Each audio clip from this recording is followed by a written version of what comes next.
Bonjour à tous, on se retrouve sur la chaîne de guidance et soins de l'âme pour un tirage que je vais vous illustrer d'un oracle assez récent, l'oracle Le Voyage Sacré de Cheryl Yambrak Rose. Donc je vous invite à aller consulter donc la vidéo de présentation, hein, puisque là l'objectif ça va pas être de représenter à nouveau cet oracle, mais de présenter un de ces tirages. Donc j'ai choisi mon voyage sacré. Donc c'est un tirage qui est utile lorsque l'on médite sur son chemin de vie. En fait, on va choisir de s'adresser à son moi supérieur, on peut dire à son âme, hein, avec sincérité, pour recevoir la réponse la plus juste. On va voir comme un tirage en croix, sauf que ça n'a rien à voir avec le tirage en croix classique. En carte 1, ça va représenter son propre voyage.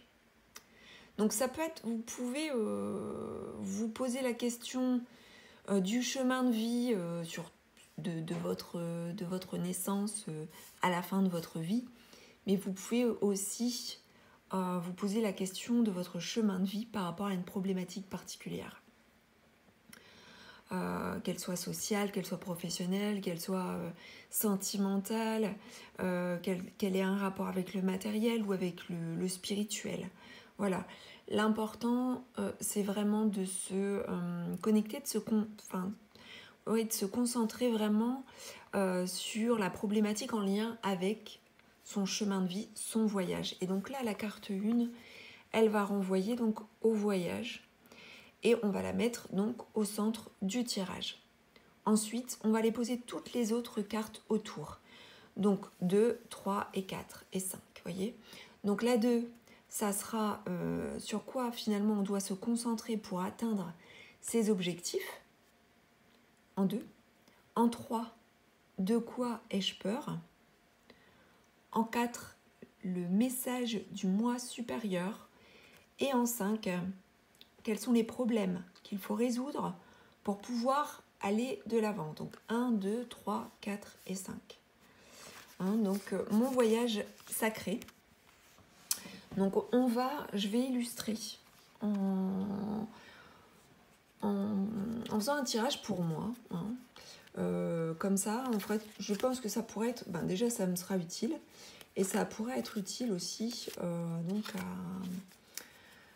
à d'autres, hein, pour savoir un petit peu comment effectuer ce tirage, mon voyage sacré. Donc c'est parti. Alors je ne brasse pas les cartes, je les mélange et je vais aller donc réfléchir donc à ma problématique en lien avec le chemin de vie.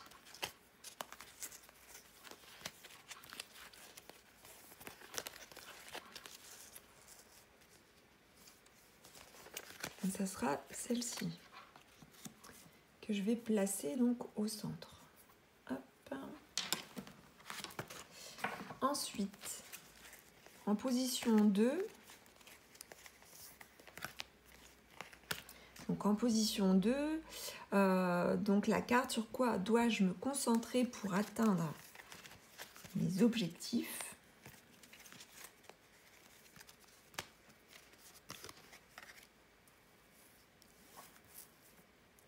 En position 2.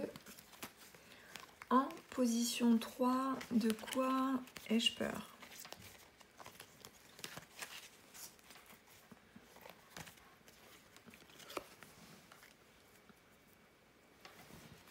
En 4, le message de mon moi supérieur. Hop, hop, hop. Voilà. Et donc en 5, les problèmes qu'il faudra dépasser en fait, hein, qu'il faudra résoudre pour aller de l'avant.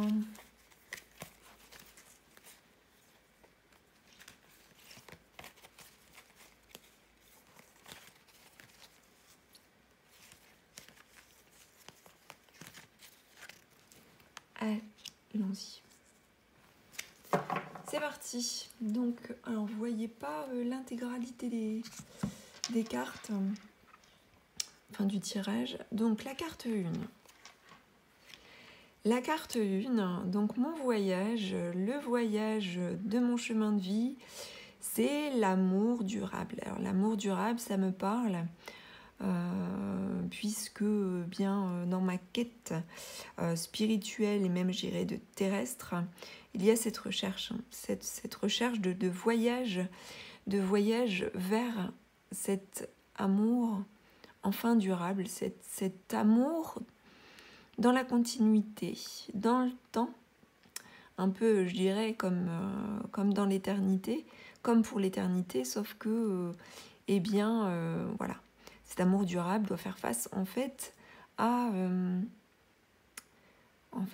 la vie, aux illusions, aux chimères, aux rêves, aux rencontres avec des partenaires qui peuvent ou non être sur la même recherche ou pas, hein, finalement. Donc voilà, on a la carte numéro 2, l'amour durable, le voyage à Avalon. Donc le 2, ça renvoie à l'union, à l'association. Mon chemin de vie, au-delà de l'affectif, au-delà de la vie sentimentale, il y a une quête en fait de cet amour inconditionnel, hein, ressenti, vécu, expérimenté, mais qui, bien sûr, hein, rencontre les aléas d'une vie terrestre avec toutes ces épreuves. Donc, c'est un peu la quête en fait. Nous avons donc en carte numéro 2, donc je rappelle, la carte numéro 2, c'est sur quoi dois-je me concentrer pour atteindre mes objectifs.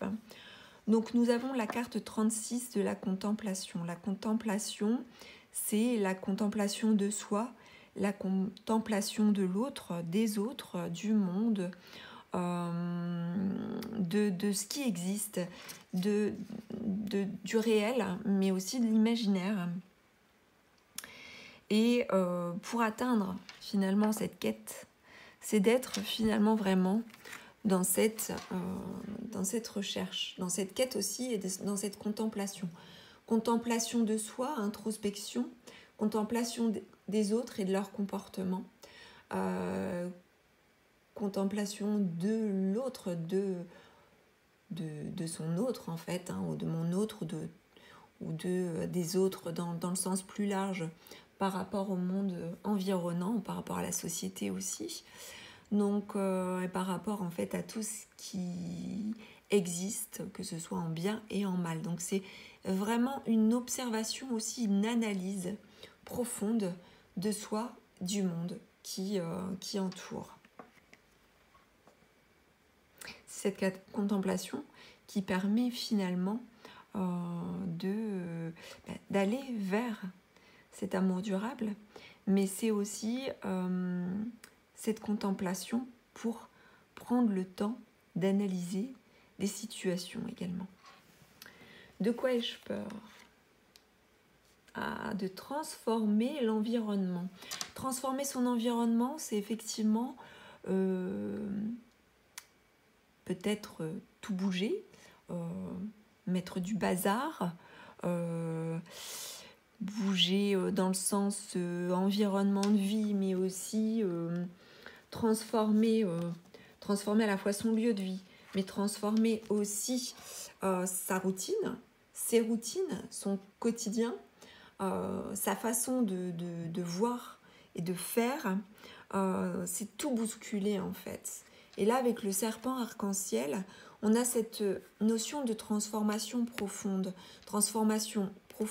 nécessaire pour aller vers l'objectif, sauf que il peut s'agir d'une peur également que de faire bouger des choses pour faire bousculer les habitudes et l'environnement dans lequel on vit, que ce soit avec soi-même ou avec les autres. Donc la peur, elle peut être aussi sur les conséquences de la transformation. Sauf que une transformation est toujours nécessaire parce qu'il n'y a rien de pérenne. Hein. Et quand on analyse ces deux cartes, vous voyez, une quête d'amour durable avec la transformation, la peur de transformer son environnement, eh bien oui, quand il y a une recherche, une quête à ce niveau-là, on attend que les choses soient pérennes, on attend que les choses soient durables. Sauf qu'il n'y a rien de forcément foncièrement durable dans la vie et que les transformations sont là pour bouger les choses, pour faire bouger les choses et nous faire bouger nous-mêmes aussi. Ne plus être dans la phase de la contemplation, qui peut être aidante, mais être dans la phase d'action pour faire avancer les choses, faire bouger les choses.